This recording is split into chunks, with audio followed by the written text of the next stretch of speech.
Welcome to Midnight Mysteries. If you feel like listening to a horror story, you're in the right place. Let me know what you think in the comments. Enjoy listening.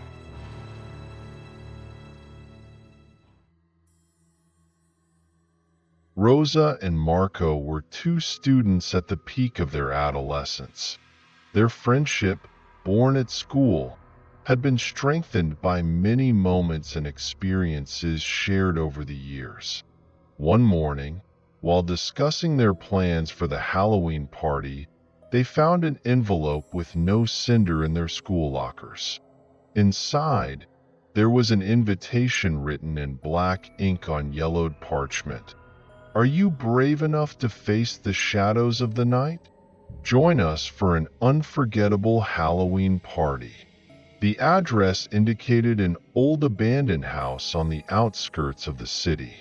The house in question was shrouded in an aura of mystery. It was an old building with a history that dated back decades.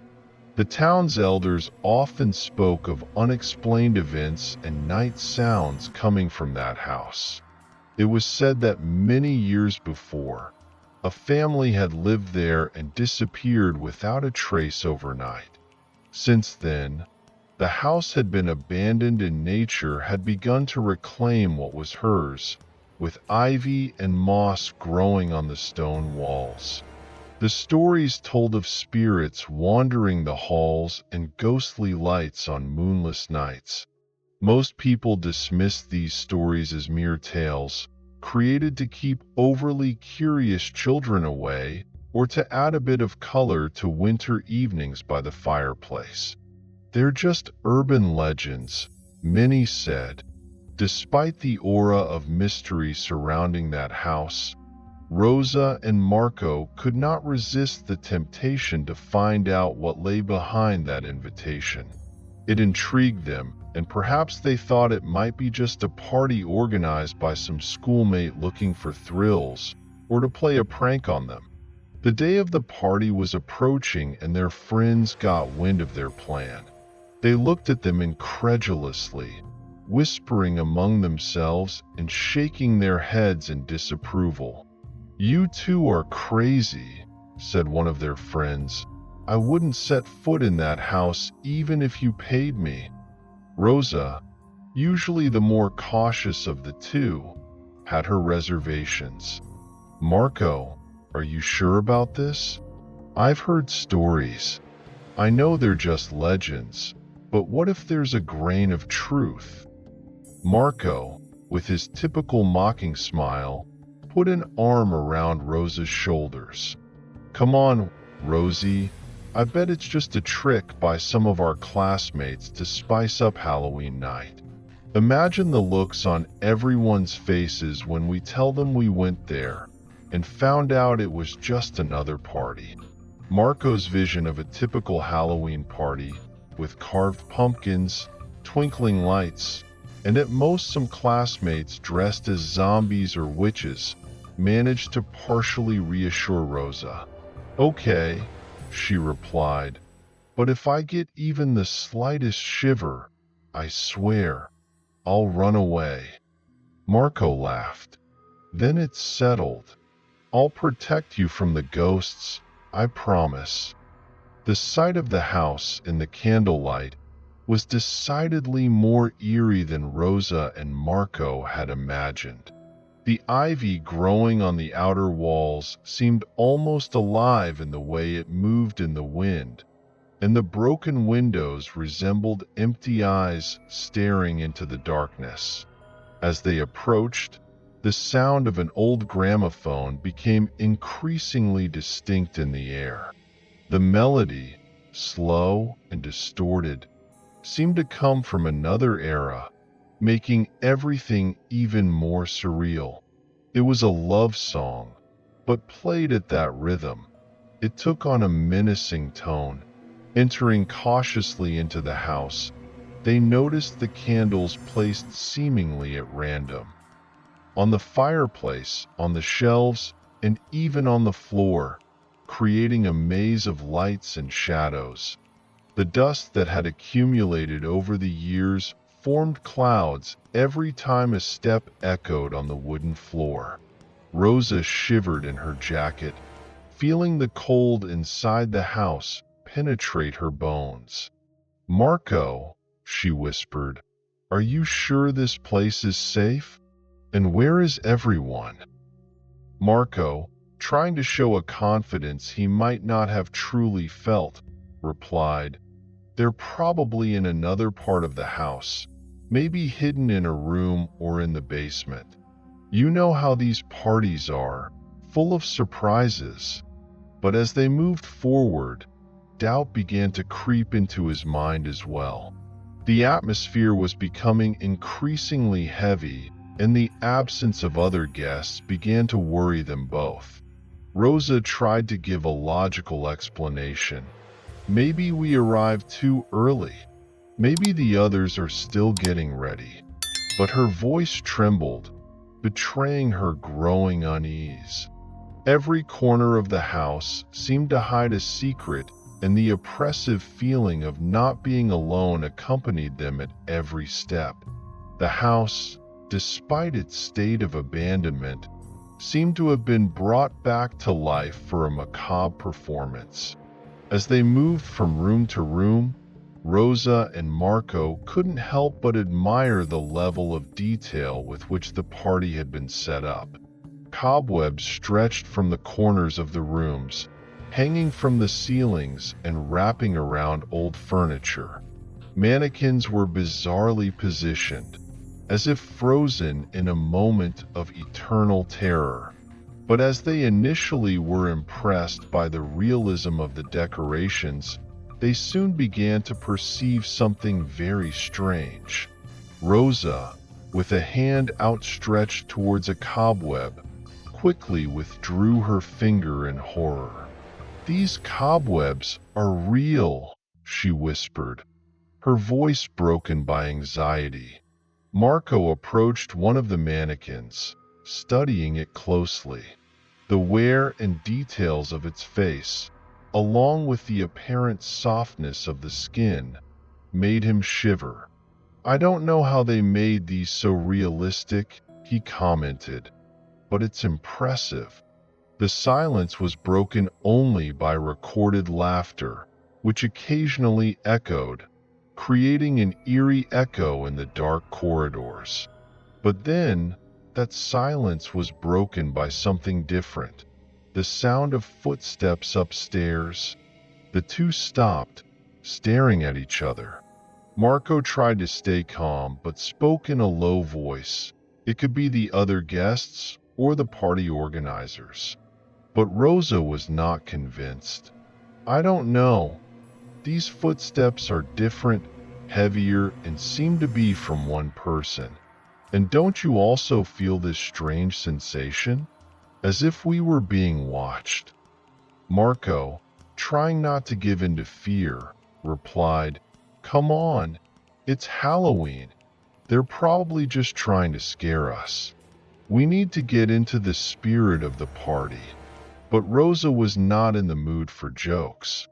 Gripping Marco's arm tightly, she whispered, "We've explored almost the entire house and haven't seen anyone.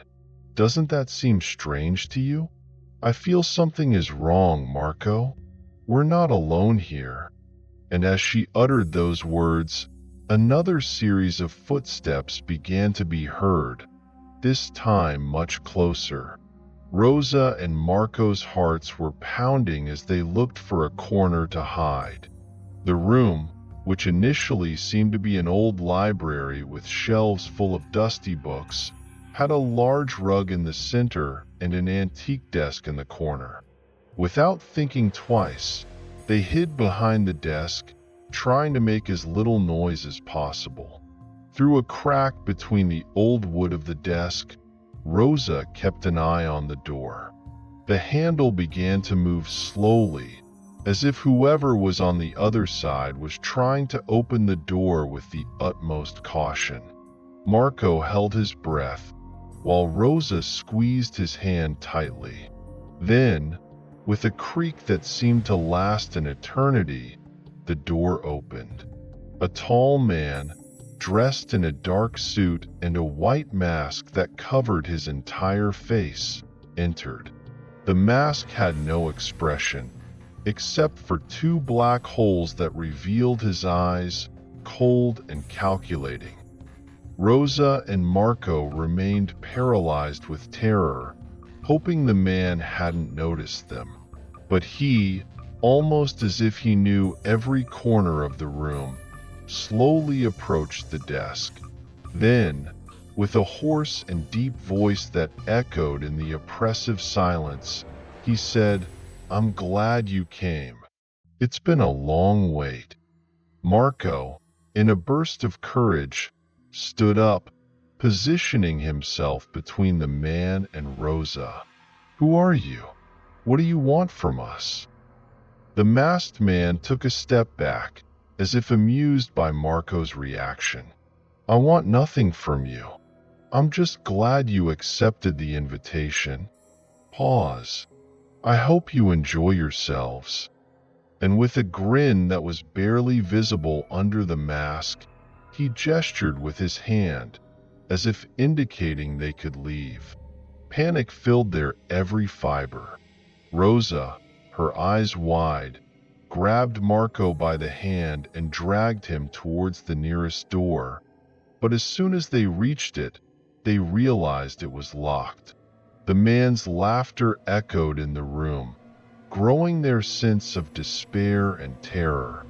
They tried to reach the nearest window, hoping to find an escape route, but even there they found only rusty iron bars blocking it. Marco tried to force them, but they were firmly fixed to the wall. "Rosa, we have to get out the way we came in," exclaimed Marco, trying to stay calm despite the growing sense of panic. The house seemed to turn into a labyrinth of dark corridors and locked rooms. Every now and then, they saw the shadow of the masked man chasing them, whispering incomprehensible words and evil laughter. It was clear he was playing with them, enjoying every moment of terror he inflicted. The two young people were the prey of a twisted and unsettling game. The Halloween night, which was supposed to be a party, had turned into a nightmare from which it seemed impossible to wake up. Rosa and Marco's hearts were pounding wildly as they desperately searched for a way out. Every second felt like an eternity. Every sound, every shadow, every laugh of the masked man made them jump, making them increasingly anxious. Then, in a moment of desperation, Rosa noticed a small half-open window on the upper floor. "Marco, there," whispered Rosa, pointing to the window. With eyes full of hope, Marco nodded and they quickly headed towards it. The path to the window was not easy. The stairs creaked with every step, and every sound seemed to amplify in the darkness. But they had no time to lose. When they reached the upper floor, they realized the window opened onto a sloped roof. Without a second thought, Marco helped Rosa climb up and then followed her. Below them, the view was dizzying, but the main road was clearly visible no more than a kilometer away. Freedom was so close. Pure adrenaline guided them as they tried to find a way down without getting hurt. Rosa found a nearby gutter and grabbed it, starting to climb down slowly. Marco followed, keeping his concentration. But while they were halfway down, a voice made them freeze. "Did you really think you could escape so easily?" The masked man was watching them from the window, with an evil smile. Rosa and Marco knew they had no other choice. With the last bit of courage, they let themselves fall to the ground below. Fortunately, the soft grass cushioned their fall. Without losing a moment, they got up and ran towards the main road. where the car lights in the distance promised safety. Behind them, the echo of the masked man's laughter slowly faded. Upon reaching the main road, Rosa and Marco stopped, catching their breath, their hands intertwined in a gesture of relief and protection. Still in shock, they decided to head to the nearest police station to report what had happened. The police station was cold and bright, a stark contrast to the darkness and oppression of the abandoned house. Rosa and Marco were exhausted, but their adrenaline wouldn't let them sit still. After recounting the entire episode, the officers immediately decided to send a team to the house. A few hours later, the officers returned with tense and worried expressions. No one at the station was prepared for what they would discover. One of them, Inspector Bernardi, approached the kids with a folder in hand. "We found something you might want to see," he said, opening the folder and showing them some photographs. Rosa let out a small scream when she recognized herself and Marco, photographed from afar while exploring the house. But it wasn't just that which disturbed them. There were dozens of other photos, all of young people, all captured in innocent poses, unaware they were being watched. Inspector Bernardi continued, "We also found these," he said, showing well-preserved but years-old newspaper clippings. Each clipping narrated the story of disappearances that occurred on October 31st, Halloween night. Some of these disappearances dated back more than 10 years. Marco looked at Rosa, his eyes filled with terror. "It was a trap," he whispered. "We were next." Inspector Bernardi cleared his throat. "We're trying to piece everything together. The man you encountered seems to be a predator who uses the legend of the house as bait. Every year, it appears he lures curious young people, only for them to disappear. The house was placed under strict surveillance, but the masked man never returned. He became a sort of urban legend, the story of the man who hunted on Halloween night. And even though the police continued to search for him for years, he was never found."